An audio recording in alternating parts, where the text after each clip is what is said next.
Good afternoon all. Good afternoon. Good afternoon, Miss. നമ്മളിപ്പോ എന്താ പറയാ പരിശോധിക്കുന്ന ടൈമാണ് അല്ലേ? അപ്പൊ നിങ്ങൾ അതിന്റെ തന്നെ കുറച്ച് എന്താ പറയാ സാമ്പത്തിക ശാസ്ത്രത്തിന്റെ തന്നെ ഒരു ചെറിയ ടോപ്പിക് കൂടെയാണ് ഇന്ന് ഞാൻ എടുത്തേക്കുന്നത്. നമുക്ക് നിങ്ങൾക്ക് അതൊരു ഷെയർ ചെയ്ത് തരുന്നുണ്ടോ? നിങ്ങൾക്ക് അത് കാണാൻ പറ്റുന്നുണ്ടോ? വിസിബിൾ ആണോ നിങ്ങൾക്ക്? കാണാം മിസ്.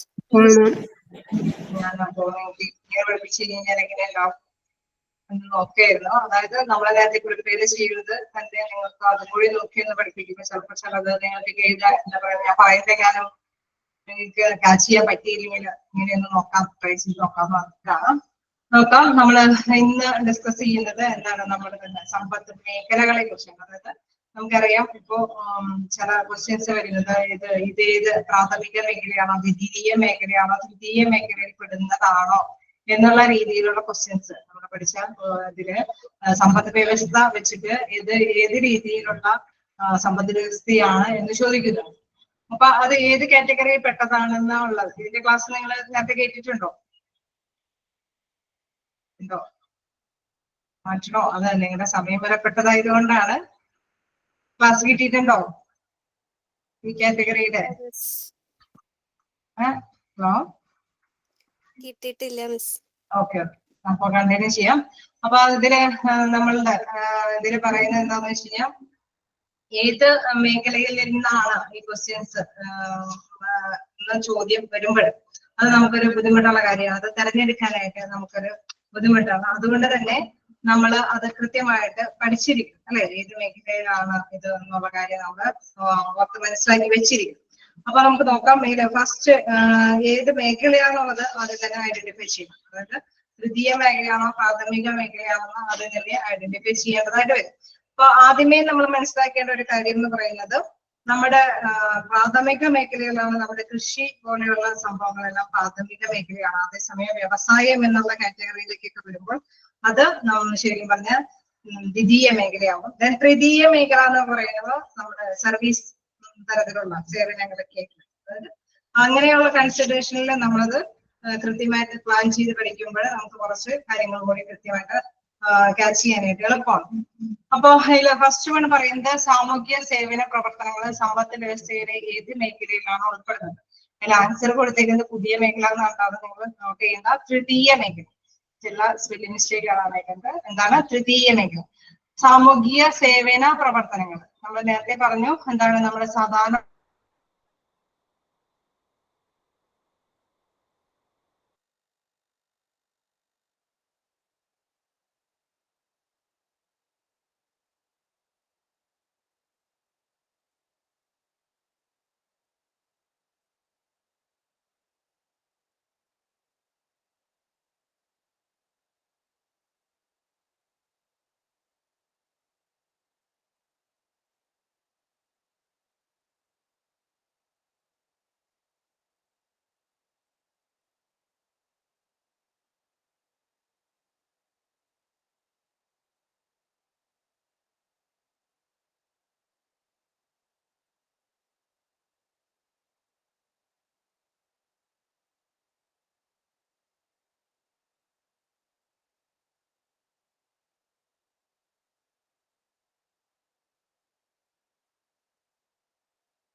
മിസ് മ്യൂട്ടാ, കേക്കാൻ പറ്റില്ല. ഓക്കെ സോറി എന്തോ ഒരു ചെറിയൊരു നെറ്റ് ഇഷ്യൂ വന്നതാണ്. ഇപ്പൊ നിങ്ങൾക്ക് ഓക്കെ അല്ലേ? വോയിസ് കേൾക്കാലോ? ഹലോ, കേൾക്കാം മിസ്. ഞാൻ ആദ്യം പറഞ്ഞു തുടങ്ങിയപ്പോഴേ വോയിസ് ഉണ്ടായിരുന്നില്ലേ? അല്ല, രണ്ടാമത് ചോദിച്ചത്. ആണോ? ഓക്കെ ശരി. അപ്പൊ നമ്മൾ പറഞ്ഞു വന്നത് പ്രാഥമിക മേഖല, ദ്വിതീയ മേഖല, തൃതീയ മേഖല, അതായത് നമ്മളുടെ സമ്പദ് വ്യവസ്ഥയിൽ ഏത് മേഖലയിൽപ്പെട്ട കാറ്റഗറിയാണ് ചോദിച്ചു കഴിയുമ്പോൾ അത് തെരഞ്ഞെടുക്കേണ്ടത്.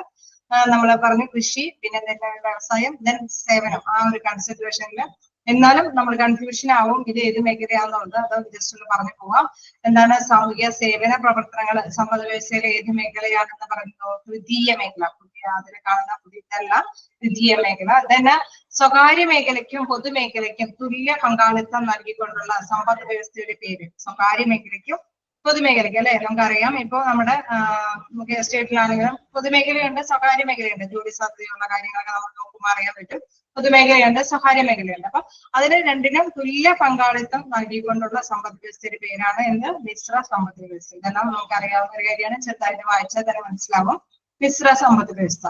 ഇനി പോളിസ്റ്റേറ്റ് എന്നറിയപ്പെടുന്ന സമ്പദ് വ്യവസ്ഥ, അതിന് വേറൊരു പേരുള്ള രീതിയിലുള്ള പോളിസ്റ്റേറ്റ് എന്നറിയപ്പെടുന്ന സമ്പദ് വ്യവസ്ഥ ചോദിച്ചാൽ മുതലാളിത്ത സമ്പദ് വ്യവസ്ഥ, അല്ലെ? മുതലാളിത്ത സമ്പദ് വ്യവസ്ഥ. ഒരു സമ്പദ് വ്യവസ്ഥകളുണ്ട്. നമുക്ക് മിശ്ര സമ്പദ് വ്യവസ്ഥയുണ്ട്. നമ്മൾ നേരത്തെ പറഞ്ഞ മാതിരി സ്വകാര്യ മേഖലയ്ക്കുള്ളതും പൊതുമേഖലയ്ക്കുള്ളതും മിശ്ര സമ്പദ് വ്യവസ്ഥ, മുതലാളിത്ത സമ്പദ് വ്യവസ്ഥ, അങ്ങനെയൊക്കെയുള്ള സമ്പദ് വ്യവസ്ഥകളുണ്ട്.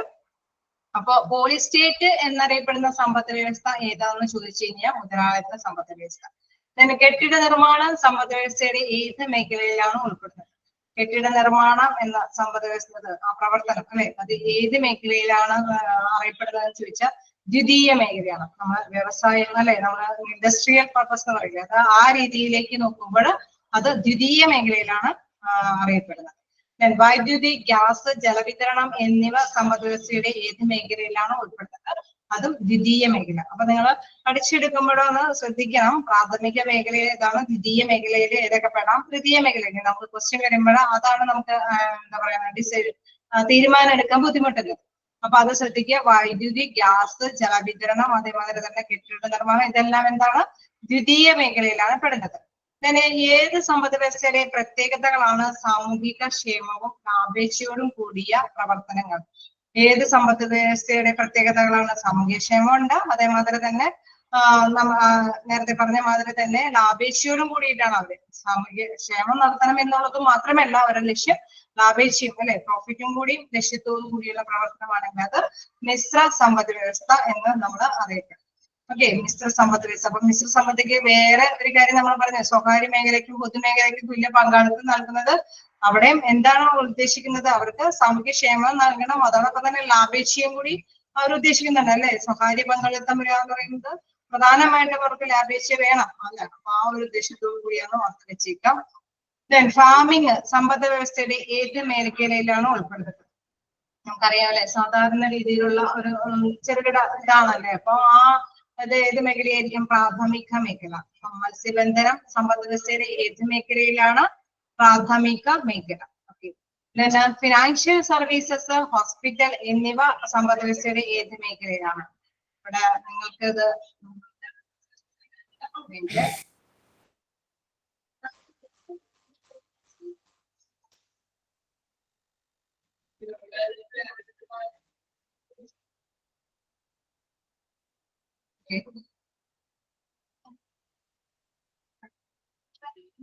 നിങ്ങളുടെ ഏതോ ഇതല്ലേ, അൺമ്യൂട്ട് അല്ലേ? നിങ്ങൾക്ക് വോയിസ് ചെയ്യാൻ പറ്റുന്നില്ലേ?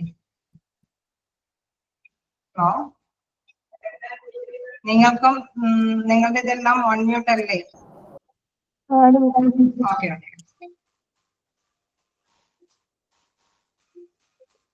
ഒരു മിനിറ്റ്.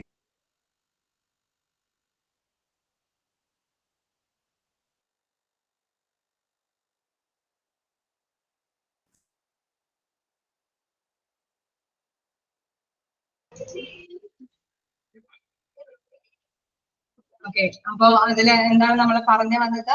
പ്രാഥമിക മേഖലയില് ആണ് ഫാമിംഗ് സമ്പദ് വ്യവസ്ഥ ഏത് മേഖലയിലാണ് ഉൾപ്പെടുന്നത് പറയുന്നു. പ്രാഥമിക മേഖല.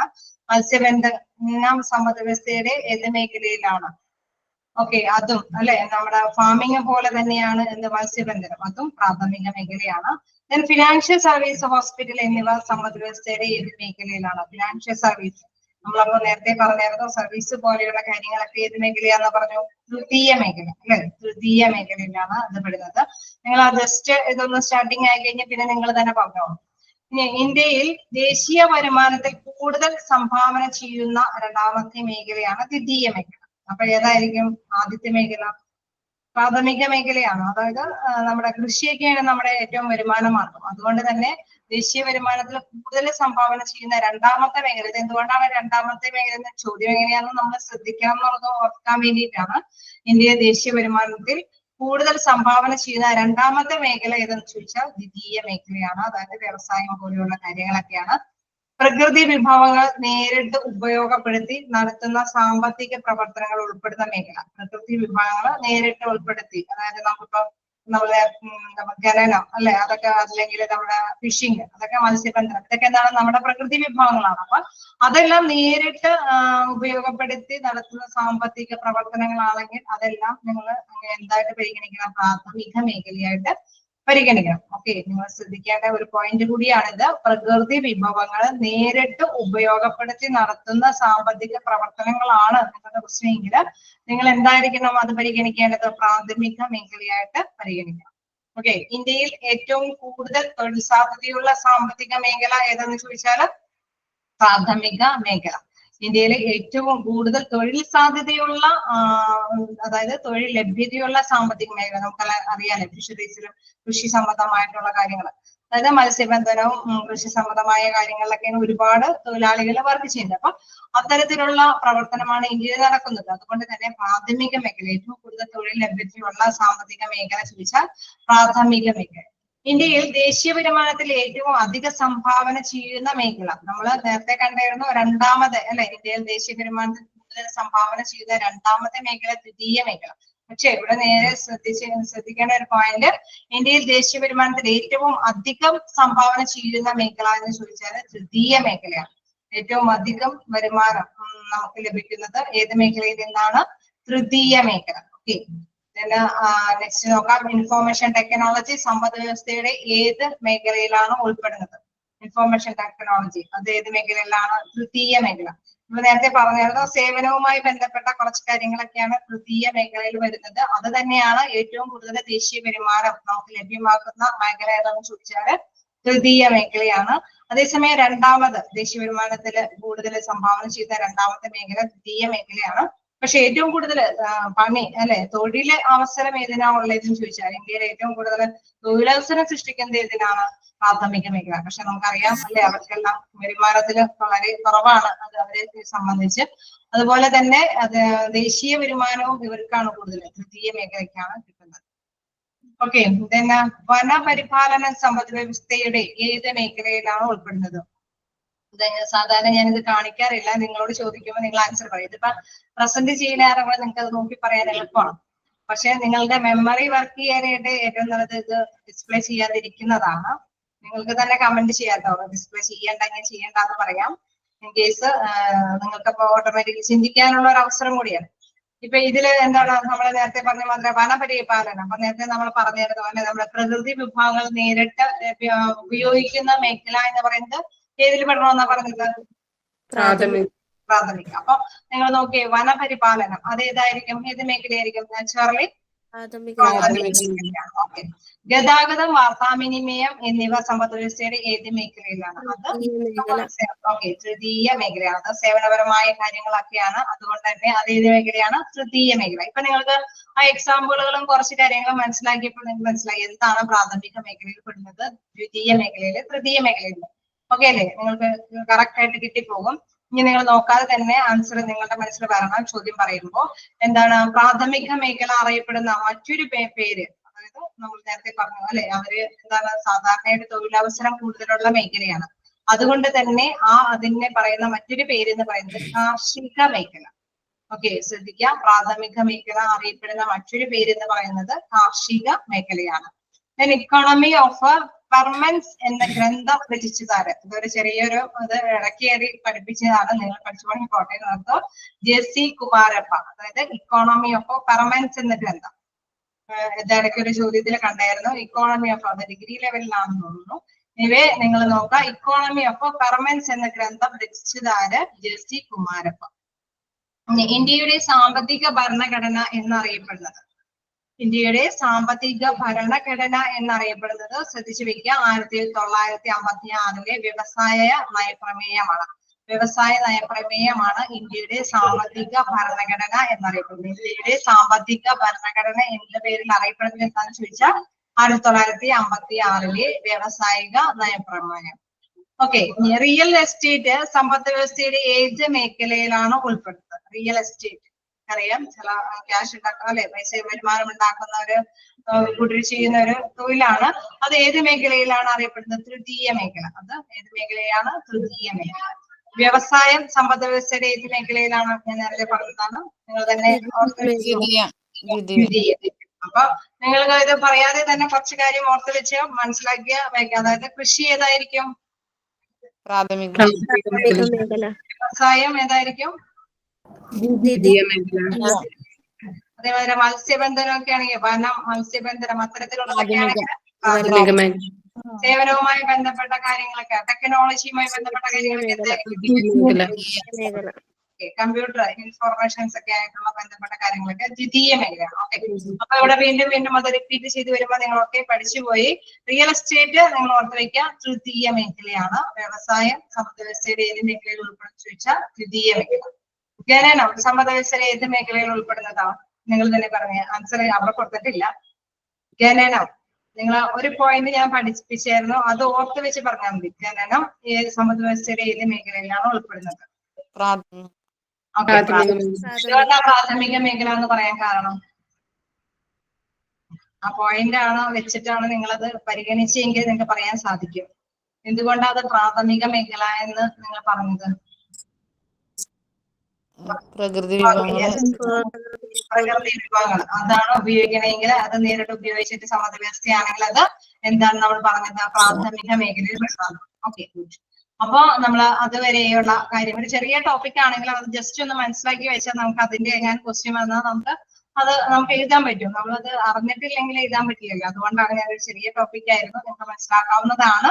വായിച്ചാലും ചിലർക്ക് ക്ലിക്ക് ചെയ്യുന്നതാണ്. എനിവേ ഞാൻ അത് ഇതിനകത്ത് ഉൾപ്പെടുത്തിയില്ല. സമ്പദ് വ്യവസ്ഥയുടെ മേലുള്ള ഗവൺമെന്റ് നിയന്ത്രണം കുറയ്ക്കണമെന്നും സ്വകാര്യ മേഖലയെ പ്രോത്സാഹിക്കണമെന്നും ആവശ്യപ്പെട്ട പാർട്ടി ഈ സമ്പദ് വ്യവസ്ഥ അല്ലെ, ഇങ്ങനത്തെ ഒരു സമ്പദ് പ്രാഥമിക ദ്വിതീയ മേഖല എന്നൊക്കെ പറഞ്ഞ് നമ്മളൊരു സമ്പദ് വ്യവസ്ഥയൊക്കെ ഉണ്ടാക്കി. അത് ഗവൺമെന്റ് നിയന്ത്രണം കുറയ്ക്കണമെന്നും സ്വകാര്യ മേഖലയെ പ്രോത്സാഹിക്കണം. നമ്മൾ മിശ്ര സമ്പദ് വ്യവസ്ഥയിൽ പറഞ്ഞില്ലേ, സ്വകാര്യ മേഖലയും പൊതു മേഖലയും ഉൾപ്പെടുന്നു. അപ്പൊ അങ്ങനെ വരുമ്പോൾ സമ്പദ് വ്യവസ്ഥ ഉയരാൻ സാധ്യതയുണ്ടെന്ന് ആവശ്യപ്പെട്ട പാർട്ടി ഏതെന്ന് ചോദിച്ചാൽ സ്വതന്ത്ര പാർട്ടി. ഓക്കെ, നമ്മളപ്പോ ഫസ്റ്റ് ടോപ്പിക്കില് വളരെ സിമ്പിൾ ആയിട്ടുള്ള കാര്യമാണ്. നിങ്ങൾ ഇത് വായിക്കാതെ തന്നെ ഇനി ആൻസർ കിട്ടും അല്ലെ, നമുക്ക് ഡിസ്കസ് ചെയ്തപ്പോ തന്നെ പഠിച്ചു പോയിട്ട്. ഇനി നമുക്ക് അടുത്തൊരു ടോപ്പിക് നോക്കാം. എന്താണ്? ഹരിത വിപ്ലവം. ഇത് എപ്പോഴും ഇമ്പോർട്ടന്റ് ആയ ഒരു ടോപ്പിക്കാണ്. എപ്പോഴും ക്വസ്റ്റ്യൻസ് ഒക്കെ ചോദിക്കാറുണ്ട്. അത് കുറച്ച് ശ്രദ്ധയോടുകൂടി പഠിച്ചാൽ നമുക്ക് കിട്ടുകയും ചെയ്യും. നോക്കാം. ഏഷ്യയില് അന്നത്തെ കുറച്ച് എന്താ പറയുക മിസ്റ്റേക്കുകൾ വരുന്നുണ്ട്, നിങ്ങളത് നോക്കണ്ട. ഹരിത വിപ്ലവം നമുക്ക് നോക്കാം. എന്താണ് പ്രധാനമായിട്ട് first? Okay, hello, screen visible അല്ല.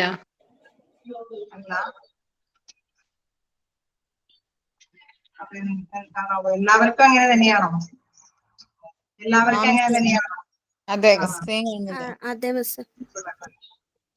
അത് ഈ സെക്കൻഡ് ടൈമിലാണോ നിങ്ങൾക്ക് വിസിബിൾ അല്ലാതെ വന്നത്?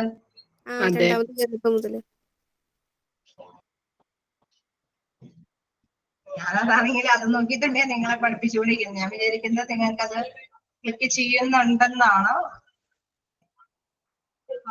എനിവേ നമുക്കിനി അത് ഉള്ള സമയം കളയണ്ട. നെക്സ്റ്റ് ടൈമിൽ ഞാൻ അതൊന്നും കൂടി സ്ക്രീനിൽ വിസിബിൾ ആക്കാനുള്ള ഒരു നടപടി എന്താണെന്ന് നോക്കാം. ചിലപ്പോ ആ നെറ്റ് ഇഷ്യൂ വന്നപ്പോ മിസ്സായി പോയതായിരിക്കും. എനിവേ ഞാൻ ക്ലാസ്സിൽ പറഞ്ഞു നോക്കാം. അപ്പോ നിങ്ങൾ സാധാരണ രീതിയിൽ ക്യാച്ച് ചെയ്ത് നോക്കാം. ഓക്കെ, അതിലെന്താണ് ഫസ്റ്റ് പറയുന്നത്? ഏഷ്യൻ ഹരിത വിപ്ലവത്തിന് തുടക്കം കുറിച്ച രാജ്യം. ഏഷ്യയിലെ കേക്കാലോ? ക്ലാസ് കണ്ടിന്യൂ ചെയ്തോട്ടെ? ക്ലിയർ ആവുന്നില്ല, പറഞ്ഞോളൂ ഒന്നുകൂടെ. ആൻസർ മെക്സിക്കോ എന്ന് പറഞ്ഞത്. ഓക്കെ. ആൻസർ ഏഷ്യയിലെ ഹരിത വിപ്ലവത്തിന് തുടക്കം കുറിച്ച രാജ്യം മെക്സിക്കോ എന്നല്ല, ഫിലിപ്പീൻസ് ആണ്. ഓക്കെ, ഏഷ്യയിലെ ഹരിത വിപ്ലവത്തിന് തുടക്കം കുറിച്ച രാജ്യം ഫിലിപ്പീൻസ് ആണ്. മെക്സിക്കോ ഒരെണ്ണത്തിലുണ്ട് ആൻസർ. നോക്കാം, അത് നമുക്ക് ചെയ്തു വരുമ്പോ ആദ്യമായിട്ട് മെക്സിക്കോ. ഓക്കെ, നോക്കാം. ഇന്ത്യയില് എന്താന്ന് ഒന്ന് പറഞ്ഞേ, നൗസിയ ഒന്നുകൂടി പറഞ്ഞേ മെക്സിക്കോന്റെ ചോദ്യത്തിന്. ലോകത്ത് ആദ്യമായിട്ട് ശരിയാണ്, ഞാൻ അത് നേരത്തെ കൊടുത്തിട്ടുണ്ട്. അത് ലോകത്ത് ഹരിത വിപ്ലവത്തിന് തുടക്കം കുറിച്ച രാജ്യം ചോദിക്കുമ്പോൾ മെക്സിക്കോ ആണ്. ഏഷ്യയിൽ അങ്ങനെ ഒരു ഡീവിയേഷനോട് കൂടിയിട്ട് ഏഷ്യയിൽ ഹരിത വിപ്ലവത്തിന് തുടക്കം കുറിച്ച രാജ്യം ചോദിച്ചു കഴിഞ്ഞാൽ ഫിലിപ്പീൻസ് ആണ്. മാറിപ്പോക്കരുത്, ഫിലിപ്പീൻസ് ആണ്. തന്നെ ഇന്ത്യയിൽ ഹരിത വിപ്ലവത്തിന് ആരംഭം കുറിച്ച സംസ്ഥാനം പഞ്ചാബ്. അപ്പൊ നമ്മള് ഇപ്പോ പറഞ്ഞ മാതിരി, ആവശ്യം പറഞ്ഞ മാതിരി ആദ്യം തന്നെ മെക്സിക്കോ പഠിച്ചു വെക്കുക. അതായത് ലോകത്ത് ഹരിത വിപ്ലവത്തിന് തുടക്കം കുറിച്ച രാജ്യം. അതേ തന്നെ വേറെ ക്വസ്റ്റ്യൻ, ഏഷ്യയില് ഹരിത വിപ്ലവത്തിന് തുടക്കം കുറിച്ച രാജ്യം ചോദിച്ചാൽ ഫിലിപ്പീൻസ്. തന്നെ തേർഡ് വൺ, ഇന്ത്യയിൽ ഹരിത വിപ്ലവത്തിന് ആരംഭം കുറിച്ച സംസ്ഥാനം ചോദിച്ചാൽ എന്താണ്? പഞ്ചാബ്. 3 കാര്യം നിങ്ങൾ ഓർഡർ ആയിട്ട് പഠിച്ചു വെക്കുക, മാറിപ്പോകാതിരിക്കാനും ശ്രമിക്കുക. എല്ലാവർക്കും ഒരു മാറിപ്പോകാനുള്ള ചാൻസുകളുണ്ട്. കാരണം ഇങ്ങനെ ഓരോ പേരുകൾ വരുമ്പോൾ നമ്മള് രാജ്യത്താണോ ഏഷ്യയിലാണോ എന്നൊക്കെ ചോദിക്കുമ്പോൾ ഭയങ്കര പ്രശ്നമാണ്. അപ്പൊ അതൊന്ന് ശ്രദ്ധിച്ച് പഠിച്ചു വെക്കുക. മെക്സിക്കോ ലോകത്ത്, തന്നെ ഏഷ്യയിലാണെന്ന് ചോദിച്ചാൽ ഫിലിപ്പീൻസ്. തന്നെ തേർഡ് വണ്ണ് നമ്മുടെ ഇന്ത്യയില് ഏത് സംസ്ഥാനത്തിനാണ് ആദ്യം ഹരിത വിപ്ലവത്തിന് ആരംഭം കുറിച്ചെന്ന് ചോദിച്ചാൽ പഞ്ചാബ്.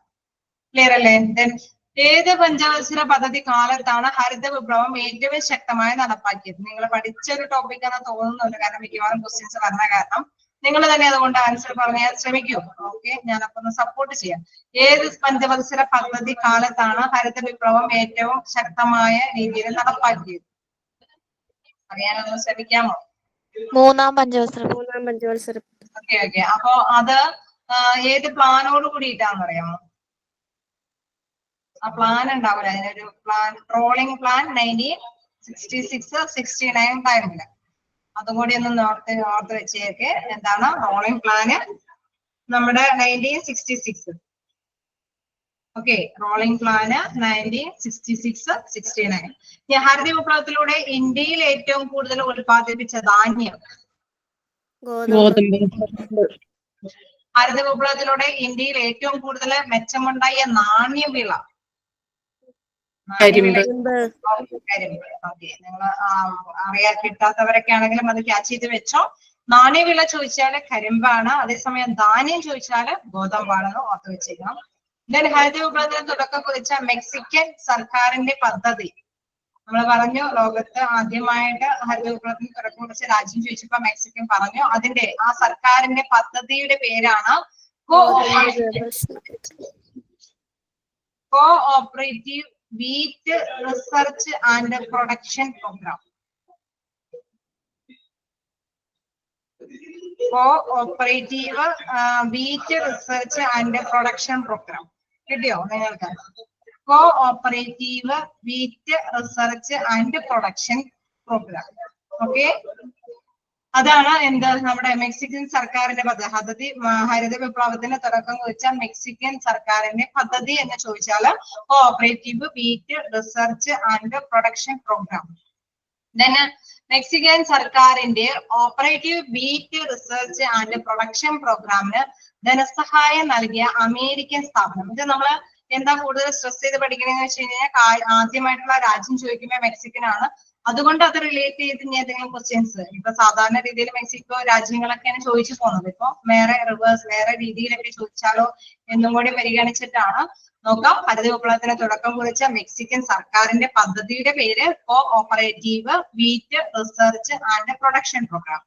മെക്സിക്കൻ സർക്കാരിന്റെ operative wheat research and production പ്രോഗ്രാമിന് ധനസഹായം നൽകിയ അമേരിക്കൻ സ്ഥാപനമാണ് റോക്ക് ഫെല്ലർ ഫൗണ്ടേഷൻ. ആ സ്ഥാപനത്തിന്റെ പേര് ആരാണ്? ഏത് രാജ്യമാണെന്ന് ചോദിച്ചാൽ അമേരിക്കൻ സ്ഥാപനമാണ്, അമേരിക്കയാണ്. അവിടുത്തെ സ്ഥാപനം ഏതാന്ന് ചോദിച്ചാൽ Rockefeller foundation. Okay, Rockefeller foundation. ഇനി ഏഷ്യയിലെ ഹരിത വിപ്ലവത്തിന് പ്രധാന പങ്ക് വഹിച്ച സ്ഥാപനം. ഏഷ്യയിലെ ഹരിത വിപ്ലവത്തിന് നമ്മൾ പറഞ്ഞു, ഏഷ്യയിൽ ആരാന്ന് പറഞ്ഞോ? ഓക്കെ, നിങ്ങൾ തന്നെ പറയൂ. ഏഷ്യയിലെ ഫിലിപ്പൈൻസ്. അപ്പൊ ഏഷ്യയില് നമ്മള് ഹരിത വിപ്ലവത്തിന് പ്രധാന പങ്ക് വഹിച്ചത് നമ്മുടെ രാജ്യം ഫിലിപ്പീൻസ് ആണെന്ന് പറഞ്ഞു. അപ്പൊ എന്താണ് ഈ ഹരിത വിപ്ലവത്തിന് പ്രധാന പങ്ക് വഹിച്ച സ്ഥാപനം? നേരത്തെ നമ്മൾ പറഞ്ഞ മാതിരി തന്നെ ഇവിടെയും ഒരു സ്ഥാപനമുണ്ട്. അത് ഇന്റർനാഷണൽ റൈസ് റിസർച്ച് ഇൻസ്റ്റിറ്റ്യൂട്ട്. ആ സ്ഥാപനത്തിന്റെ പേര് international rice research institute. Okay, അപ്പൊ കഴിഞ്ഞ പ്രാവശ്യം നമ്മൾ പറഞ്ഞത് എന്താണ്? അമേരിക്കയുടെ ഒരു സ്ഥാപനമാണ്. ആ സ്ഥാപനത്തിന്റെ പേരാണ് operative wheat research and production programme. ഇവിടെ എന്താണ്? നമ്മുടെ ഫിലിപ്പീൻസിലുള്ള ഇൻസ്റ്റിറ്റ്യൂട്ടിന്റെ പേര് എന്താണ്? International rice research institute. Okay, rice ഓർത്ത് വെച്ചാൽ മതി, റൈസ് ഇൻസ്റ്റിറ്റ്യൂട്ട്. ഞാൻ അത്യുൽപാദന ശേഷിയുള്ള വിത്തിനങ്ങൾ വികസിപ്പിച്ച ഇന്ത്യയിലെ ഹരിത വിപ്ലവത്തിന് ആക്കം കൂട്ടിയ സ്ഥാപനം Indian agriculture research institute. Indian agriculture research institute. അതപ്പോ അതുമായി റിലേറ്റ് ചെയ്ത് ചോദിക്കുമ്പോൾ അത്യുൽപാദന ശേഷിയുള്ള വിത്തിനങ്ങൾ എന്ന് പറഞ്ഞുകൊണ്ട് വരുമ്പോൾ ഇന്റർനാഷണൽ റൈസ് റിസർച്ച് ഇൻസ്റ്റിറ്റ്യൂട്ട് ഉണ്ടാവും, ഇന്ത്യൻ അഗ്രികൾച്ചർ റിസർച്ച് ഇൻസ്റ്റിറ്റ്യൂട്ട് ഒക്കെ ഉണ്ടാവും. അപ്പൊ നമുക്ക് ആകെ കൺഫ്യൂഷൻ ആവും. അപ്പൊ അത്യുൽപാദന ശേഷിയുള്ള വിത്തിനങ്ങൾ വികസിപ്പിച്ച ഇന്ത്യയിലെ ഹരിത വിപ്ലവത്തിന് ആക്കം കൂട്ടിയ സ്ഥാപനം ചോദിച്ചാൽ answer Indian agriculture research institute. Okay, നമ്മുടെ അതിന്റെ വിത്തിനത്തിന്റെ അത്യുൽപാദന ശേഷിയുള്ള വിത്തിനമാണ് എങ്കിൽ അതിന്റെ answer Indian agriculture research institute. അതല്ല നമ്മുടെ ഫിലിപ്പീൻസിന് അത് വഹിച്ച സ്ഥാപനത്തിന്റെ പേര് ചോദിച്ചാൽ ഇന്റർനാഷണൽ റൈസ് റിസർച്ച് ഇൻസ്റ്റിറ്റ്യൂട്ട്. മാറിപ്പോകാതെ പഠിക്കുക. തന്നെ ഇന്ത്യൻ അഗ്രികൾച്ചർ റിസർച്ച്, അതായത് ഇന്ത്യൻ ഹരിത വിപ്ലവത്തിന്റെ സോറി അവിടം വരെ നമ്മൾ നിർത്തി. ദെൻ ഇന്ത്യൻ ഹരിത വിപ്ലവത്തിന്റെ ഹീറോ എന്നറിയപ്പെടുന്നത് നിങ്ങൾക്കറിയാം, പറഞ്ഞോളൂ. ഇന്ത്യൻ ഹരിത വിപ്ലവത്തിന്റെ ഹീറോ എന്നറിയപ്പെടുന്നത് MS സ്വാമിനാഥൻ. അത് ആർക്കിടെക്റ്റ് ആണ്.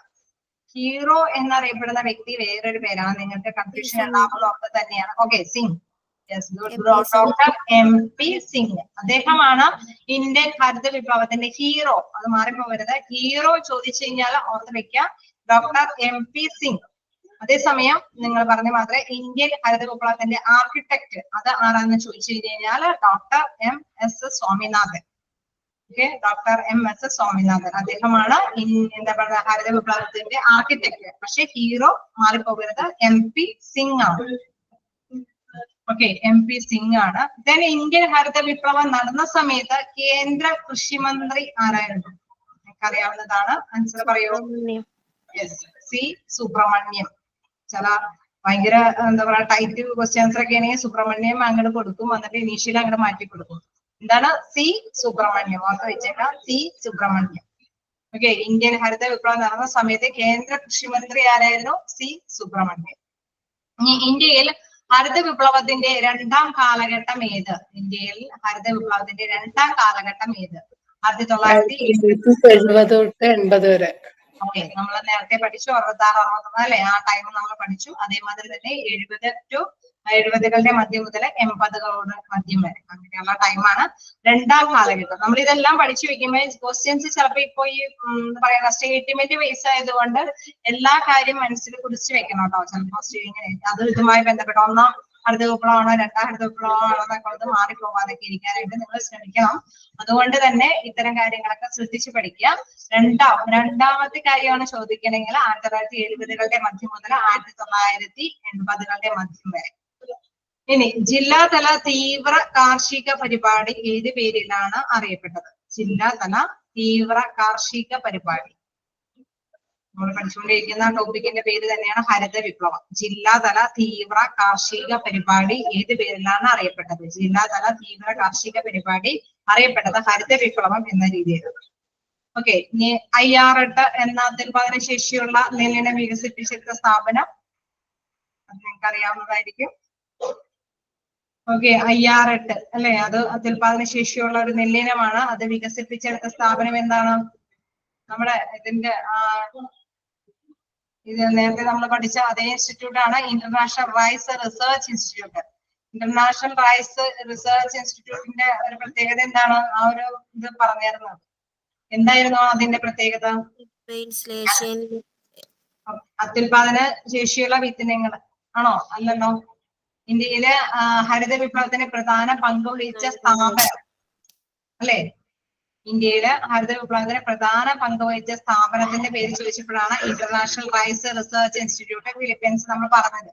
അത് തന്നെയാണ്, ആ സ്ഥാപനം തന്നെയാണ് എന്ത് നമ്മുടെ IRT അല്ലെ? IRT അത് വികസിപ്പിച്ചെടുത്ത സ്ഥാപനം ഏതാണെന്ന് ചോദിച്ചാലും എഴുതേണ്ടത്. IRT വികസിപ്പിച്ചെടുത്ത സ്ഥാപനം ഇത് ഏതാണെന്ന് ചോദിച്ചാൽ ഇന്റർനാഷണൽ റൈസ് റിസർച്ച് ഇൻസ്റ്റിറ്റ്യൂട്ട് ആണ്.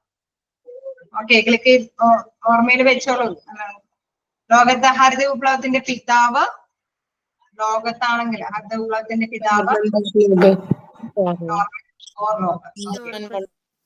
Norman Borlaug. അത് ലോകത്ത് നമ്മൾ ഹരിത വിപ്ലവം പഠിക്കുമ്പോൾ ലോകം, ഇന്ത്യ, അതേമാതിരി സ്റ്റേറ്റ് അങ്ങനെയൊക്കെ ചെറുതായിട്ടൊക്കെ ഒന്ന് കണക്ട് ചെയ്ത് പഠിക്കുക. ലോകത്ത് ഹരിത വിപ്ലവത്തിന്റെ പിതാവ് ചോദിച്ചാൽ നോർമൻ ബോർലോഗ്. നോർമൻ ബോർലോഗ് ഏത് രാജ്യക്കാരനാണ്?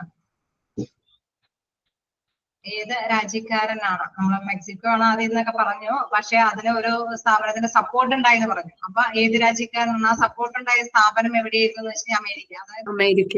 ഓക്കെ, അപ്പൊ ഇദ്ദേഹം ആരായിരുന്നു? Norman Borlaug.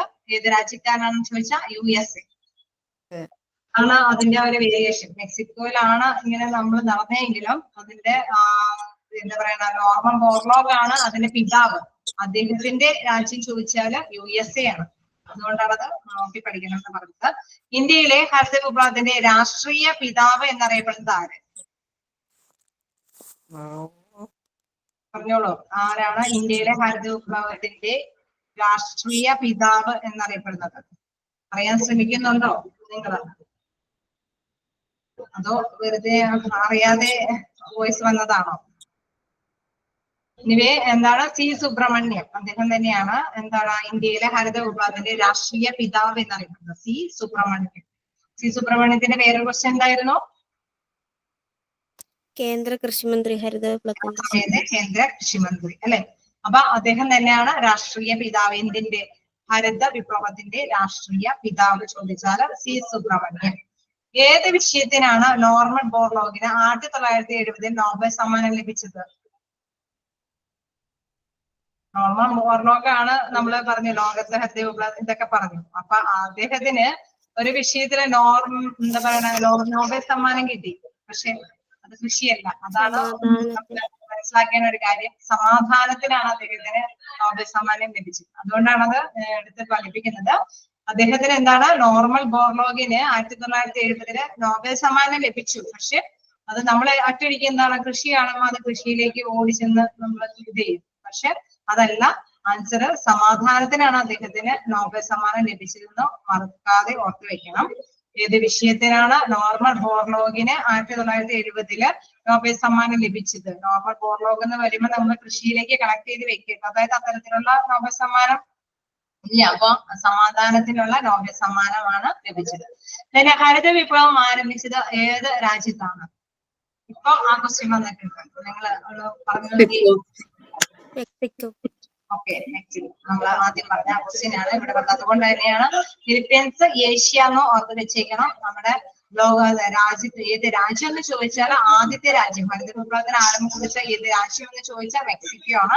ഏഷ്യയിലാണ് നമ്മുടെ ഫിലിപ്പീൻസ് എന്നുള്ള കാര്യം പിന്നെ കല്യാൺ, സോൺഗ, സോണാലിക്ക എന്നിവ ഏത് വിളയുടെ അത്യുൽപാദന ശേഷിയുള്ള ഇനങ്ങളാണ്? കല്യാൺ, ഓക്കെ, ഗോതമ്പ്. ഗോതമ്പാണ് ഇതിന്റെ അത്യുൽപാദന ശേഷിയുള്ള വിത്തിനങ്ങളാണ് കല്യാൺ, സോണാലിക്ക എന്നുള്ളത്. പണ്ട് കുറെ ഇത്തരത്തിലുള്ള അത്യുൽപാദന ശേഷിയുള്ള വിത്തിനങ്ങളൊക്കെ നിങ്ങൾ കണക്ട് ചെയ്ത് പഠിച്ചിട്ടുണ്ടാവും. പഠിച്ചിട്ടുള്ളതൊക്കെ റിപ്പീറ്റ് ചെയ്ത് നോക്കി പോണത് നല്ലതാണ്.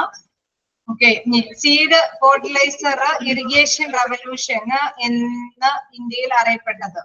സീഡ് ഫെർട്ടിലൈസർ ഇറിഗേഷൻ റവല്യൂഷൻ എന്ന് ഇന്ത്യയിൽ അറിയപ്പെട്ടത് ഹരിത വിപ്ലവമാണ്. അതൊക്കെ നിങ്ങൾ ഇങ്ങനെ കുറെ പേരുകൾ ഇങ്ങനെ കാണിച്ചിട്ട് ഇതിൽ ഹരിത വിപ്ലവവുമായി ബന്ധപ്പെട്ട അതല്ലാത്തത് പോയിന്റ്സ് എന്നൊക്കെ പറയുമ്പോൾ ഈ ഒരു പോയിന്റ് വരുമ്പോൾ ഇത് എന്താണാവോ? സീഡ് ഫെർട്ടിലൈസർ ഇറിഗേഷൻ റെവല്യൂഷൻ എന്നൊക്കെ പറഞ്ഞിട്ട് എന്താണെന്ന് വിചാരിക്കേണ്ട. അത് ഹരിത വിപ്ലവവുമായി ബന്ധപ്പെട്ട സംഭവം തന്നെയാണ്. സീഡ് ഫെർട്ടിലൈസർ ഇറിഗേഷൻ റവല്യൂഷൻ എന്ന് ഇന്ത്യയിൽ അറിയപ്പെട്ടത് ഹരിത വിപ്ലവമാണ്. ഇനി ഹരിത വിപ്ലവം എന്ന പദത്തിന്റെ ഉപജ്ഞാതാവ് അതാരെന്ന് ചോദിച്ചാല് William Gaud. William S Gaud. അല്ലെ? ഹരിത വിപ്ലവം എന്ന പദത്തിന്റെ ഉപജ്ഞാതാവ് ആരെന്ന് ചോദിച്ചാല് വില്യം എസ് ടോമർ. അപ്പൊ അത്തരത്തിലുള്ള കുറച്ച് ഹരിത വിപ്ലവവുമായി റിലേറ്റഡ് ചെയ്തിട്ടുള്ള കുറച്ച് ടോപ്പിക്കാണ് ഇപ്പൊ നമ്മൾ ഡിസ്കസ് ചെയ്യുന്നത്. അതായത് ചെറിയ ഹരിത വിപ്ലവം ചിലപ്പോൾ മിക്കവാറും എക്സാമിന് കുറച്ച് ചോദിക്കുന്ന ഒരു ക്വസ്റ്റ്യൻസ് ഒക്കെ ഉണ്ട് അതില്. അപ്പൊ നിങ്ങളെ കുറച്ചും കൂടി കളക്ട് ചെയ്യാനായിട്ട് പറ്റുമെങ്കിൽ നോക്കാം. അതിന്റെ ഞാനും ഒന്ന് ജസ്റ്റ് ഒന്ന് നോക്കിയിട്ട് കുറച്ചും കൂടി കളക്ട് ചെയ്യാൻ പറ്റുന്നുണ്ടോ എന്ന് നോക്കാം. കുറച്ച് ഞാൻ എടുത്തിട്ടേ ഉള്ളൂ. അപ്പൊ ഇതുമായി ബന്ധപ്പെട്ട ഇനി ബാക്കി ഉണ്ടോ എന്ന് നോക്കിയിട്ട് ഞാൻ നെക്സ്റ്റ് ക്ലാസ്സിൽ റിലേറ്റ് ചെയ്ത് കൊണ്ടുവരാം. അപ്പൊ ഇതില് പൊതുവെ ചോദിക്കുന്ന ഒരു മേഖലയാണ് ഹരിത വിപ്ലവം. മറ്റു ടോപ്പിക് എന്ന് പറയുന്നത് ചിലപ്പോൾ റെയർ ആയിട്ട് ചോദിക്കാം, പക്ഷെ അത് ജസ്റ്റ് ഒന്ന് അറിഞ്ഞിരിക്കേണ്ട ആവശ്യകത ഇതിന് വരുന്നുള്ളൂ. അതുകൊണ്ടാണ് അത് നിങ്ങൾക്കൊന്ന് ഞാൻ ഇപ്പൊ ജസ്റ്റ് മനസ്സിലാക്കി തന്നത്. നിങ്ങൾ ഒരുപാട് കഷ്ടപ്പെട്ട് പഠിക്കണം എന്നില്ല, പക്ഷെ ജസ്റ്റ് അറിഞ്ഞിരിക്കണം പ്രാഥമിക മേഖല, ദ്വിതീയ മേഖല, തൃതീയ മേഖല എന്നുള്ളത്. അത് സമ്പത്ത് മേഖലയുമായി ബന്ധപ്പെട്ട ഒരു ക്വസ്റ്റ്യൻ ആണ്. തന്നെ നമുക്ക് ഇതില് തന്നെ വരുന്ന മറ്റൊരു ടോപ്പിക് എന്ന് പറയുന്നത് പഞ്ചവത്സര പദ്ധതികളാണ്. നിങ്ങൾ എപ്പോഴും പഠിച്ചിട്ടുണ്ടാവുമെന്ന് എനിക്ക് തോന്നണേ. പഞ്ചവത്സര പദ്ധതികൾ നിങ്ങൾ എപ്പോഴും പഠിക്കുന്ന ഒരു ചാപ്റ്റർ വിട്ട് കളയാതെ എക്സാമുകൾക്ക് നമ്മൾ പ്രിപ്പയർ ചെയ്ത് പോകുന്ന ഒരു മേഖലയാണ്. അത് നിങ്ങൾക്ക് എടുക്കണോ? അതാ എനിക്ക് അത്ര ഇമ്പോർട്ടന്റ് അല്ലാതെ തോന്നിയ ഒരു മേഖലയുണ്ട് സ്റ്റോക്ക് എക്സ്ചേഞ്ചുകള്. പക്ഷെ കേസിലെങ്ങാനും വന്നോന്ന് അറിയില്ല. നമ്മൾ അല്ലെങ്കിൽ സ്റ്റോക്ക് എക്സ്ചേഞ്ച് എടുക്കണോ പഞ്ചവത്സര പദ്ധതികൾ എടുക്കണോ, ഏത് വേണം എന്നൊന്ന് പറയാമോ? സ്റ്റോക്ക് എക്സ്ചേഞ്ചിനെ കുറിച്ച് പറയണോ പഞ്ചവത്സര പദ്ധതികളെ കുറിച്ച് പറയണോ? പഞ്ചവത്സര പഞ്ചവത്സര പദ്ധതി. ഓക്കെ നമുക്കപ്പോ പഞ്ചവത്സര പദ്ധതിയുടെ കുറച്ച് ടോപ്പിക് നമുക്ക് ഡിസ്കസ് ചെയ്യാം. അത് മിക്കവാറും എക്സാമുകൾക്കൊക്കെ വരുന്നതാണ്. നിങ്ങൾ തന്നെ അത്യാവശ്യം പ്രിപ്പയർ ചെയ്ത് പോയിട്ടുണ്ടാവും, പഠിച്ചു പോയിട്ടുണ്ടാവും. അതുകൊണ്ട് തന്നെ ആൻസർ നിങ്ങൾ തന്നെ പറയാൻ ശ്രമിക്കുക. അപ്പൊ നമുക്ക് എന്താ പറയുക ഓർമ്മയിൽ എന്താ പറയുക മസ്റ്റായിട്ട് കീപ്പ് ചെയ്തിട്ട് എക്സാമിന് പോകാനായിട്ട് സാധിക്കും. നോക്കാം. എന്താണ് പ്ലാനിംഗ് ഹോളിഡേ പ്രഖ്യാപിച്ച പ്രധാനമന്ത്രി? ഇതിലെ പഞ്ചവത്സര പദ്ധതിയുടെ ഇയേഴ്സ് ഒന്നും ഞാൻ കുറച്ച് കൂടുതലായിട്ട് പറയുന്നില്ല, കാരണം അതൊക്കെ നിങ്ങൾ എന്താ പറയണം പഠിച്ചെടുത്താലും ചിലപ്പോൾ മറന്നു പോരാ. അപ്പൊ ഇങ്ങനെ ഒരു ഓർഡർ ആയിട്ട് നമ്മൾ പഠിച്ചെടുക്കുന്ന രീതിയിലേക്കല്ല നമ്മൾ എന്താ പറയുക ഇടയ്ക്കോടെയുള്ള ക്വസ്റ്റ്യൻസ് ഒക്കെ ആയിട്ട് നിങ്ങൾ പഠിക്കുക. അപ്പൊ ഓർമ്മ പുതുക്കാനും പറ്റും, അത് മസ്റ്റായിട്ട് സൂക്ഷിക്കാനും പറ്റും. അപ്പൊ അതുകൊണ്ട് പ്ലാൻ ഹോളിഡേ പ്രഖ്യാപിച്ച പ്രധാനമന്ത്രി ആരാന്ന് ചോദിച്ചാല് പ്ലാൻ ഹോളിഡേ പ്രഖ്യാപിച്ച പ്രധാനമന്ത്രി ചോദിച്ചാല് ഇന്ദിരാഗാന്ധി അല്ലെ? നമ്മൾക്ക് അറിയാം പഞ്ചവത്സര പദ്ധതിക്ക് കുറെ ഇതുകളുണ്ട്, ഇയേഴ്സ് ഉണ്ട് അല്ലെ? നമ്മള് 1-ാം പഞ്ചവത്സര പദ്ധതി, 2-ാം പഞ്ചവത്സര പദ്ധതി അതൊക്കെ കഴിഞ്ഞിട്ട് ഒരു ചെറിയ ഗ്യാപ്പൊക്കെ വന്നിട്ടുണ്ട്. അപ്പൊ ഏതോ ആ പദ്ധതിക്ക് ഗ്യാപ്പ് വന്ന സമയത്ത് എന്താണ് പ്ലാൻ ഹോളിഡേ പ്രഖ്യാപിച്ച പ്രധാനമന്ത്രിയാണ് ഇന്ദിരാഗാന്ധി. ഞാൻ ഇന്ത്യയുടെ ആദ്യത്തെ പഞ്ചവത്സര പദ്ധതി പാർലമെന്റിൽ അവതരിപ്പിച്ചത് ആര്? ആദ്യത്തെ പഞ്ചവത്സര പദ്ധതി അവതരിപ്പിച്ചത് ആര്? ജവഹർലാൽ നെഹ്റു. ജവഹർലാൽ നെഹ്റു. നിങ്ങൾ പഞ്ചവത്സര പദ്ധതി പഠിച്ചിട്ടുണ്ടാവുമെന്ന് എനിക്ക് ഉറപ്പാണ്. അതുകൊണ്ടാണ് ഞാൻ നിങ്ങളെ കൊണ്ട് തന്നെ പറയിപ്പിക്കുന്നത്. കാരണം എക്സാമിന് മസ്റ്റാണ് പഞ്ചവത്സര പദ്ധതി നോക്കണം എന്നുള്ളത് മസ്റ്റാണ്. എന്തായാലും എക്സാമിന് പ്രതീക്ഷിക്കാവുന്ന ഒരു ക്വസ്റ്റ്യൻ ആണ് തന്നെയാണ്. അപ്പൊ അത് ആ ഇയർ ഒന്ന് നിങ്ങൾ പറയൂ. 1951 തൊട്ട് 56. ഓക്കെ, ആ ഡേറ്റും കൂടി ഒന്ന് പറയാമോ? അതായത് അവതരിപ്പിച്ച date. April 1. December 1951. Okay, December 8. December 8-നാണ് അദ്ദേഹം, അതായത് ഇന്ത്യയുടെ ആദ്യത്തെ പഞ്ചവത്സര പദ്ധതി പാർലമെന്റിൽ അവതരിപ്പിച്ചത് എന്നുള്ള ഡേറ്റ് അടക്കം ചോദിച്ചാല് 1951 ഡിസംബർ 8. ഇനി 2-ാം പഞ്ചവത്സര പദ്ധതി എന്തിനാണ് പ്രാധാന്യം നൽകിയത്? വ്യവസായത്തിനാണ്. എത്രാമത്തെ പഞ്ചവത്സര പദ്ധതി കാലത്താണ് ഖാദി ഗ്രാമ വ്യവസായ കമ്മീഷൻ സ്ഥാപിതമായത്? ഖാദി ഗ്രാമ വ്യവസായ കമ്മീഷൻ സ്ഥാപിതമായത്. നമ്മൾ 2-ാം പഞ്ചവത്സര പദ്ധതിയിൽ എന്താ പറഞ്ഞത്? വ്യവസായമാണ് അല്ലെ? അപ്പൊ ഖാദി അതുമായി ബന്ധപ്പെട്ട സ്ഥാപനം ഖാദി ഗ്രാമ വ്യവസായ കമ്മീഷൻ. വ്യവസായ കമ്മീഷനൊക്കെ ഒന്ന് ഓർത്ത് വയ്ക്കണം. അപ്പൊ അതെന്തായിരിക്കും 2-ാം പഞ്ചവത്സര പദ്ധതി. ഓക്കെ, ഖാദി വ്യവസായ മേഖലയിലേക്ക് ആക്കി മാറ്റുകയാണ്. അപ്പൊ അത് നിങ്ങൾ ഓർത്ത് വെക്കുക, അത് 2-ാം പഞ്ചവത്സര പദ്ധതി. കാരണം ഇത് കണക്ട് ചെയ്ത് പഠിക്കുക. 2-ാം പഞ്ചവത്സര പദ്ധതി എന്തിനാണ് പ്രാധാന്യം നൽകിയതെന്ന് നമ്മൾ പഠിച്ചു, വ്യവസായത്തിനാണ്. അപ്പൊ ആ ചോദ്യത്തിൽ തന്നെ പറയുന്നുണ്ട് എന്ത്? ഖാദി ഗ്രാമ വ്യവസായ കമ്മീഷൻ സ്ഥാപിതമായത്. അപ്പൊ 2-ാം പഞ്ചവത്സര പദ്ധതി. ഏറ്റവും അവസാനത്തെ പഞ്ചവത്സര പദ്ധതി അതേതാണ്? 12-ാമത്തെ പഞ്ചവത്സര പദ്ധതിയാണ് ഏറ്റവും അവസാനത്തെ പഞ്ചവത്സര പദ്ധതി. ഇപ്പൊ അതിൽ നിന്ന് പോയി അല്ലെ? അപ്പൊ പഞ്ചവത്സര പദ്ധതി നിന്നു. അപ്പൊ ഏറ്റവും അവസാനത്തെ പഞ്ചവത്സര പദ്ധതി എന്ന് പറയുന്നത് 12-ാമത്തെ. ഇനി 1-ാം പഞ്ചവത്സര പദ്ധതി കാലത്തെ കേന്ദ്ര ധനകാര്യമന്ത്രി CD ദേശ്മുഖ്.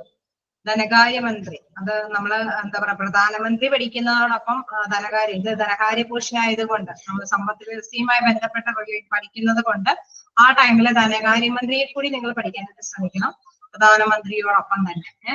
ഓക്കെ, അപ്പൊ ഒന്നാം പഞ്ചവത്സര പദ്ധതി കാലത്തെ കേന്ദ്ര ധനകാര്യമന്ത്രി ഏതെന്ന് ചോദിച്ചാൽ CD ദേശ്മുഖ് ആണ്.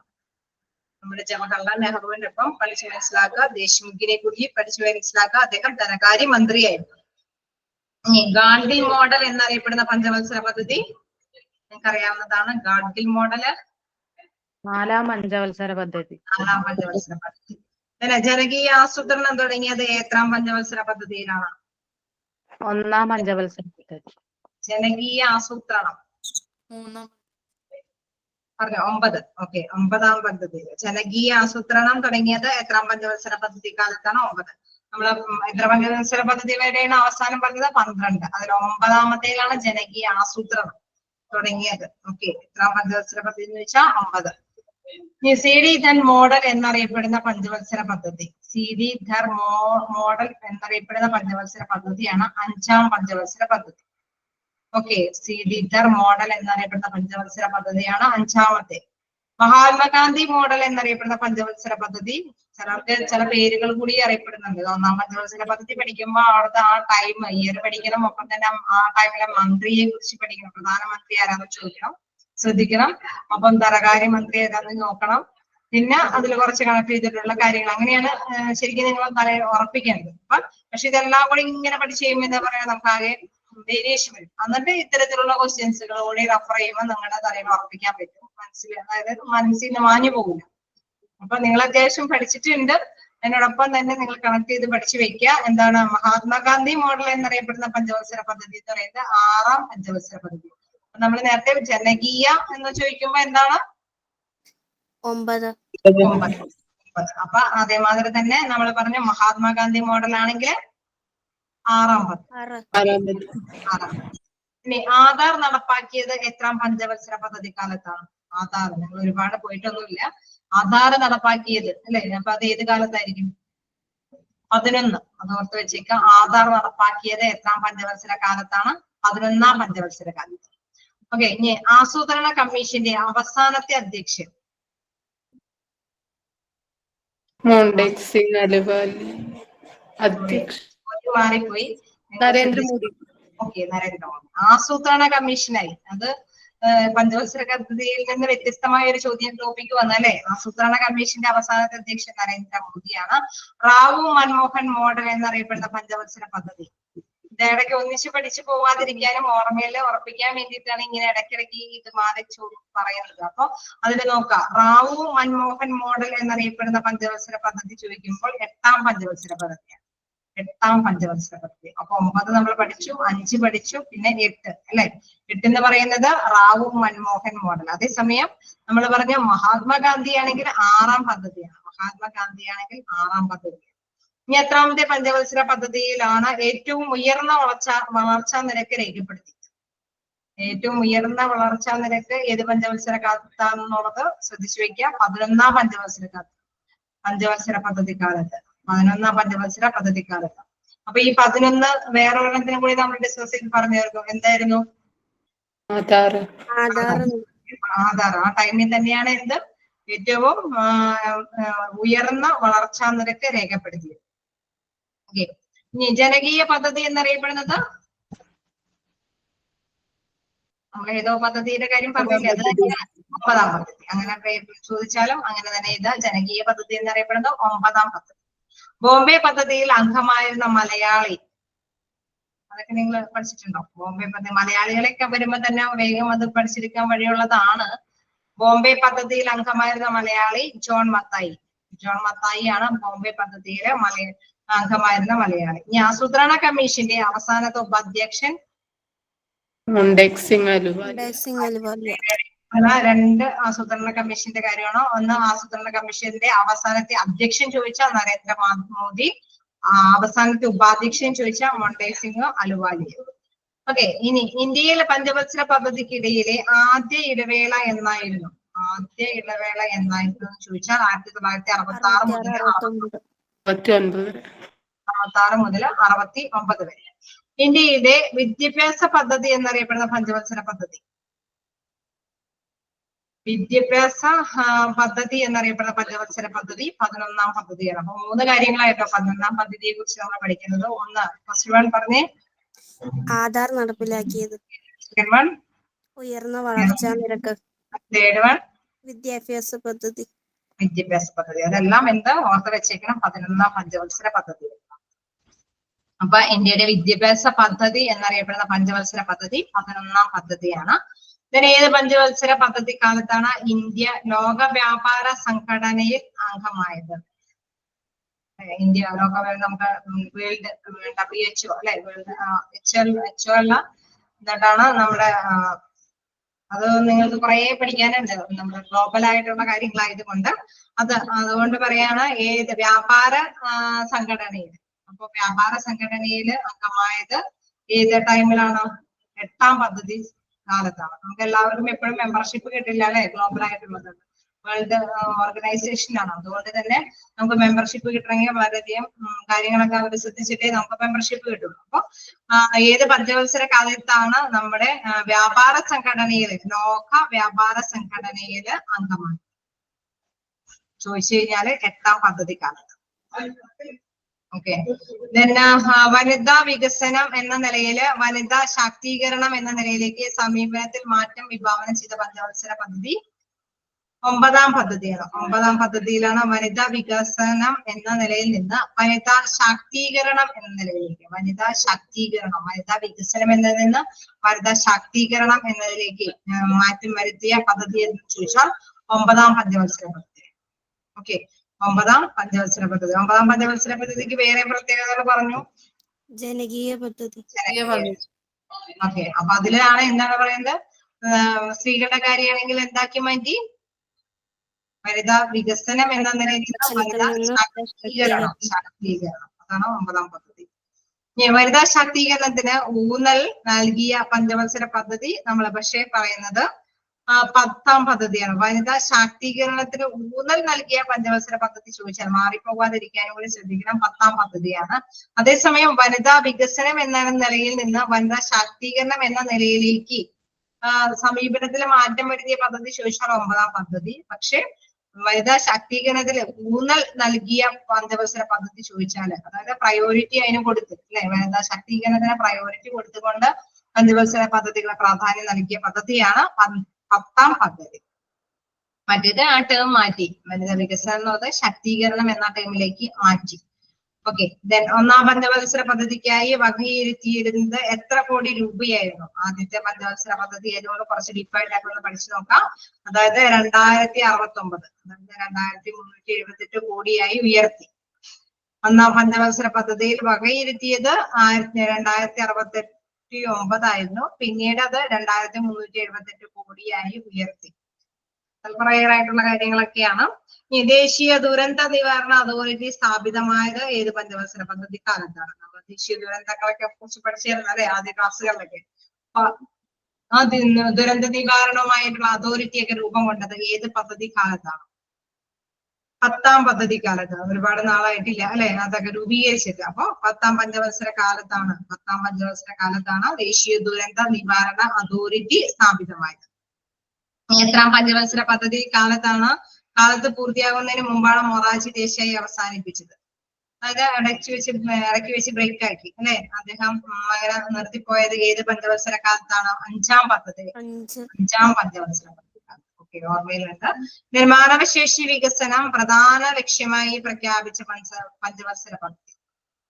മാനവ വികസന പ്രധാന ലക്ഷ്യമാക്കി പ്രഖ്യാപിച്ച പഞ്ചവത്സര പദ്ധതി ചോദിച്ചാല് 8ാം പഞ്ചവത്സര പദ്ധതി. മാനവ വികസന പ്രധാന ലക്ഷ്യമാക്കി പ്രഖ്യാപിച്ച പദ്ധതി 8ാം പഞ്ചവത്സര പദ്ധതി. ഇന്ത്യയിൽ സ്വാതന്ത്ര്യത്തിന്റെ 50ാം വാർഷികത്തിൽ പ്രഖ്യാപിച്ച പഞ്ചവത്സര പദ്ധതി സ്വാതന്ത്ര്യത്തിന്റെ 9. Okay, good. നമുക്ക് കണക്ട് ചെയ്ത് പഠിക്കാം. 50ാം വാർഷികം അതും 9-ലാണെന്നുള്ള കാര്യം ഓർത്ത് വെച്ച് പഞ്ചവത്സര പദ്ധതി കണക്ട് ചെയ്ത് പഠിക്കാം. ഇന്ത്യയിൽ ആദ്യത്തെ പഞ്ചവത്സര പദ്ധതി ആരംഭിച്ച വർഷം വീണ്ടും റിപ്പീറ്റഡ് ക്വസ്റ്റ്യൻ ആണ്.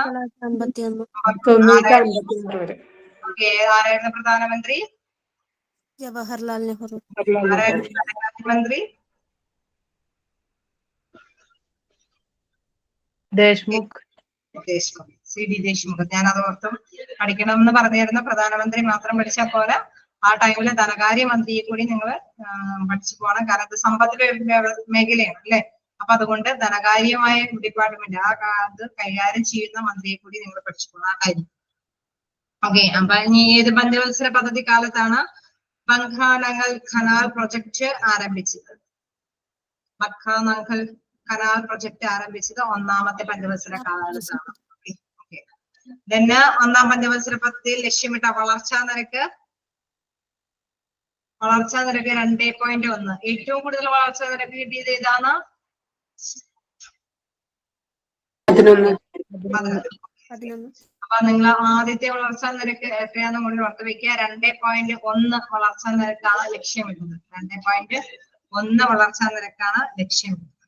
ഇനി ഒന്നാം പഞ്ചവത്സര പദ്ധതിയിൽ കൈവരിച്ച വളർച്ചാ നിരക്ക് എത്ര ശതമാനമാണ്? ആ ടൈമിൽ ലക്ഷ്യം ഇട്ടത് 2.1 പക്ഷെ കൈവരിച്ച വളർച്ചാ നിരക്ക് എത്ര ശതമാനം ചോദിച്ചാൽ 3.6. കൈവരിച്ചത് 3.6 ആണ്. ഒന്നാം പഞ്ചവത്സര പദ്ധതിയിൽ പ്രാമുഖ്യം നൽകപ്പെട്ടത് നിങ്ങൾക്കറിയാം. മൊറാർജി സർക്കാർ നടപ്പാക്കിയ 6ാം പഞ്ചവത്സര പദ്ധതി റദ്ദാക്കി പുതിയ 6ാം പദ്ധതി നടപ്പാക്കിയ പ്രധാനമന്ത്രി ആരാണ്? ആ ടൈമില് അങ്ങോട്ട് ഇങ്ങോട്ടൊക്കെ മാറ്റങ്ങൾ സംഭവിച്ചിട്ടുണ്ട് അല്ലെ. ആ ടൈമില് പിന്നെ പ്രധാനമന്ത്രി ആരായിരുന്നു? മൊറാർജി സർക്കാർ നടപ്പാക്കിയ 6ാം പഞ്ചവത്സര പദ്ധതി റദ്ദാക്കി പുതിയ 6ാം പദ്ധതി നടപ്പാക്കിയ പ്രധാനമന്ത്രി ഇന്ദിരാഗാന്ധിയാണ്. ഇന്ദിരാഗാന്ധിയാണ് ആ പദ്ധതി നടപ്പാക്കിയത്. ജോലിക്ക് കൂലി ഭക്ഷണം എന്ന ആശയം കൊണ്ടുവന്ന പഞ്ചവത്സര പദ്ധതി. ജോലിക്ക് കൂലി ഭക്ഷണം രണ്ടാം അല്ലെ. കൂലിയും വേണം ഭക്ഷണവും വേണം. ആ രീതി ആശയം കൊണ്ടുവന്ന പഞ്ചവത്സര പദ്ധതിയാണ് 5ാം പഞ്ചവത്സര പദ്ധതി. എന്താണ്? 5ാം പഞ്ചവത്സര പദ്ധതി. ഇനി 2ാം പഞ്ചവത്സര പദ്ധതിയുടെ ശില്പി ഇത് നിങ്ങൾ പഠിച്ചിട്ടുണ്ടാവും. 2ാം പറഞ്ഞു PC സ്റ്റാർട്ട് ചെയ്തിട്ടുണ്ട്.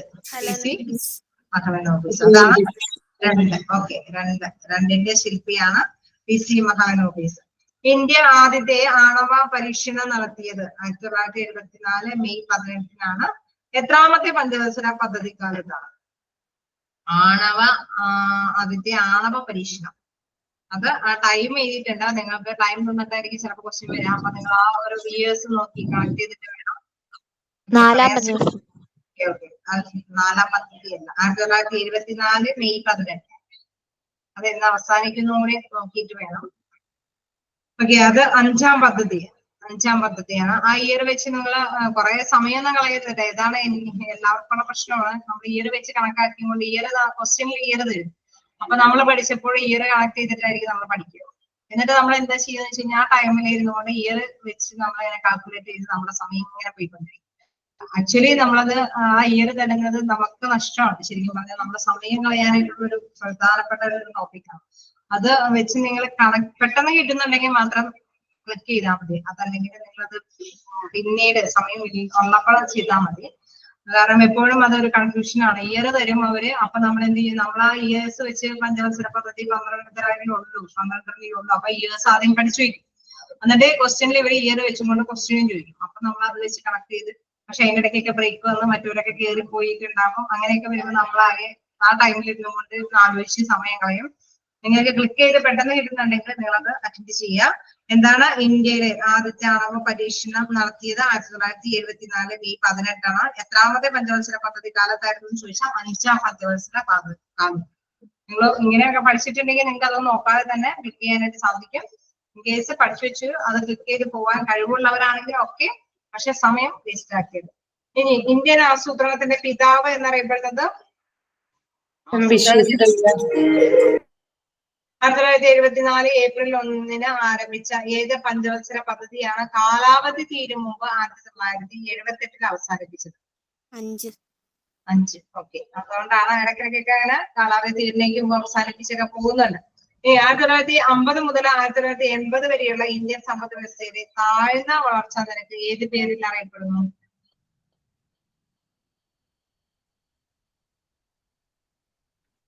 ഹിന്ദു വളർച്ചാ നിരക്ക്. ഓക്കെ, ഹിന്ദു വളർച്ചാ നിരക്ക്. നിങ്ങളത് കൺഫ്യൂഷൻ ഉണ്ടാക്കുന്ന ഒരു ഇതായിട്ട് തോന്നുന്നു. പക്ഷെ 1950 മുതൽ 1980 വരെയുള്ള ഇന്ത്യൻ സമ്പദ് വ്യവസ്ഥയിൽ താഴ്ന്ന വളർച്ചാ നിരക്ക് അറിയപ്പെടുന്നത് ഹിന്ദു വളർച്ചാ നിരക്ക് എന്നാണ്. ദെൻ മിനിമം സീഡ്സ് പ്രോഗ്രാം തയ്യാറാക്കിയ വ്യക്തി DP Dar ആണ്. DP Dar ആണ്. DP Dar ആണ് എന്താ മിനിമം സീഡ്സ് പ്രോഗ്രാം തയ്യാറാക്കിയ വ്യക്തി. ഇനി ഹിന്ദു വളർച്ചാ നിരക്ക് നമ്മൾ നേരത്തെ കണ്ടു. ആ വളർച്ചാ നിരക്ക് എന്ന പ്രയോഗത്തിന്റെ ഉപജ്ഞാതാവ് ചോദിച്ചാൽ രാജകൃഷ്ണയാണ് ഈ എന്താണ് പറയുന്നത് ഈ പേരിന് അല്ലെ ഈ പ്രയോഗത്തിന്റെ ഉപജ്ഞാതാവ് ചോദിച്ചാൽ രാജകൃഷ്ണ. ഹിന്ദു വളർച്ചാ നിരക്ക് എന്താന്നുള്ളത് ഒന്നുകൂടി ക്ലിയർ ചെയ്ത് നോക്കിയേക്കും. അതായത് 1950 മുതൽ 1980 വരെയുള്ള ഇന്ത്യൻ സമ്പദ് വ്യവസ്ഥയുടെ താഴ്ന്ന വളർച്ചാ നിരക്ക്. അത് ഏത് പേരിലാണ് അറിയപ്പെടുന്നത്? ഹിന്ദു വളർച്ചാ നിരക്ക്. ആ ഹിന്ദു വളർച്ചാ നിരക്ക് എന്ന പ്രയോഗത്തിന്റെ ഉപജ്ഞാതാവാണ് രാജകൃഷ്ണൻ. ഇനി ബ്രിട്ടീഷ് ഇന്ത്യയിലെ ഗവൺമെന്റ് രൂപം നൽകിയത് അഡ്വൈസറി പ്ലാനിംഗ് ബോർഡിന് 1944-46 കാലയളവിൽ നേതൃത്വം നൽകിയത് ആണ്.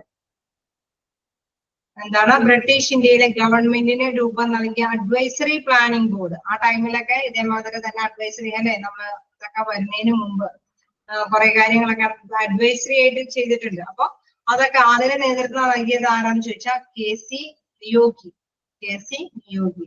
ഇന്ത്യയിലെ ഏത് പഞ്ചവത്സര പദ്ധതിയുടെ പ്രധാന ലക്ഷ്യമായിരുന്നു സുസ്ഥിര വികസനം. അതും വളരെ ഇമ്പോർട്ടന്റ് ആയിട്ടുള്ള ഒരു വിഷയമാണ്. സുസ്ഥിര വികസനം ഏത് പഞ്ചവത്സര പദ്ധതിയുടെ കാലത്താണ്? 12ാം പഞ്ചവത്സര കാലത്ത്. അത് ഈ ഇടയ്ക്ക് എന്താ പറയുക അതിന്റെ കഴിഞ്ഞ മൊമെന്റുകളിലൊക്കെ വളരെ പ്രധാനപ്പെട്ട ക്വസ്റ്റ്യൻ ആണ്. സുസ്ഥിര വികസനം ഇന്ത്യയിലെ ഏത് പഞ്ചവത്സര പദ്ധതിയുടെ പ്രധാന ലക്ഷ്യമായിരുന്നു? 12ാം പഞ്ചവത്സര പദ്ധതി. ഓക്കെ, നിങ്ങളുടെ ക്ലാസ്സിന്റെ ടൈമൊക്കെ ഓവറായി. എന്നാലും ഞാൻ കുറച്ച് ഇതിന്റെ ഇടയ്ക്കൊക്കെ ബ്രേക്ക് വരുത്തിയതിനെ കൊണ്ട് ഞാൻ ഇങ്ങനെ കണ്ടിന്യൂ ചെയ്ത് എടുത്തതാണ്. നമുക്ക് ബാക്കി പോർഷൻസ് എന്താ പറയുക നമുക്ക് അടുത്ത ഇതിലേക്ക് എടുക്കാല്ലേ. ഇത് തന്നെ കണ്ടിന്യൂ ചെയ്യുന്നതാണ് നിങ്ങൾക്ക് താല്പര്യം അല്ലെ? നമ്മുടെ എന്താ പറയാ സാമ്പത്തിക മേഖല തന്നെ കൈകാര്യം ചെയ്താൽ മതി. എക്കണോമിക്സ് തന്നെ മതി, അങ്ങനെ തന്നെ മതിയില്ലേ? നെക്സ്റ്റ് ക്ലാസ്സിൽ അത് തന്നെ കണ്ടിന്യൂ ചെയ്യാം. Okay, bye. Okay, thank you miss. Thank you miss. Okay, thank you miss. Thank you miss. Thank U.